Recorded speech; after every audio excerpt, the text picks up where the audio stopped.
સમગ્ર ગુજરાતની અંદર ફ્રી શિક્ષણ, બેસ્ટ શિક્ષણ, ગવર્મેન્ટ સ્કૂલ નહીં, પ્રાઇવેટ ગ્રાન્ટેડ તમામ શાળાઓની અંદર પ્રાથમિકથી લઈ માધ્યમિક, ઉચ્ચતર માધ્યમિક, કોલેજ સુધીનું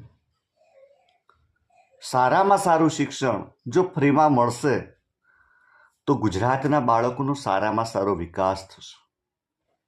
આવકારું છું સાહેબ આપના નિર્ણયને. બીજી વસ્તુ કે ગરીબ હોય કે અમીર હોય, નાનો માણસ કે મોટો માણસ, તમામને બીમારીની યોગ્ય અને ફ્રીમાં સારવાર તેમજ મેડિકલ મળી રહે. માણસ ધોરાઈ જાય છે સાહેબ. વ્યવહાર તહેવાર, દવાખાનું, બાળકોનું શિક્ષણ,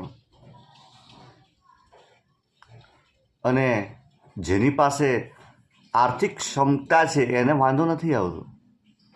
પણ સામાન્ય માણસની જો વાત કરવામાં આવે તો ખરેખર, અને આમ પણ જો રાષ્ટ્રનો ઉદ્ધાર કરવો હશે તો રાષ્ટ્રની અંદર બેસ્ટ અને સસ્તું શિક્ષણ હોવું જોઈએ. તો જ રાષ્ટ્રનો યુવાન ભણી અને પોતાની કાર્યક્ષમતા બતાવી શકશે.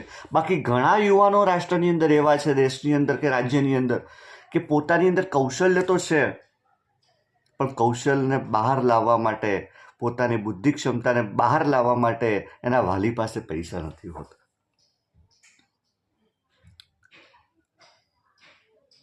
મેડિકલ ક્ષેત્રે પણ સાહેબે જ વાત કરી, હું આવકારું છું. આ બંને વાતો મને ખરેખર હૃદયને સ્પર્શી ગઈ. જો સાહેબ સત્તા પર આવે અને આ વસ્તુ લાવી શકતા હોય તો મને તો બહુ ગમે.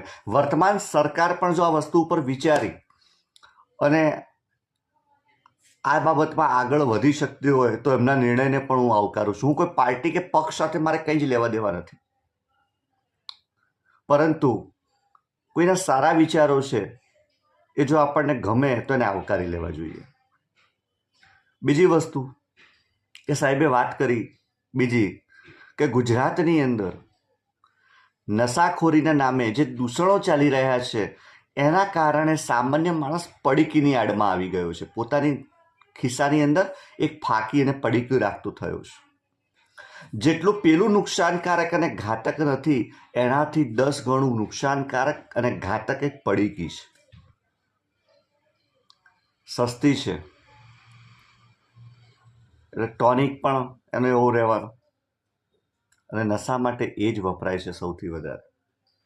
ડ્રગ્સ, ગાંજો, ચરસ એ ઓપ્શન બની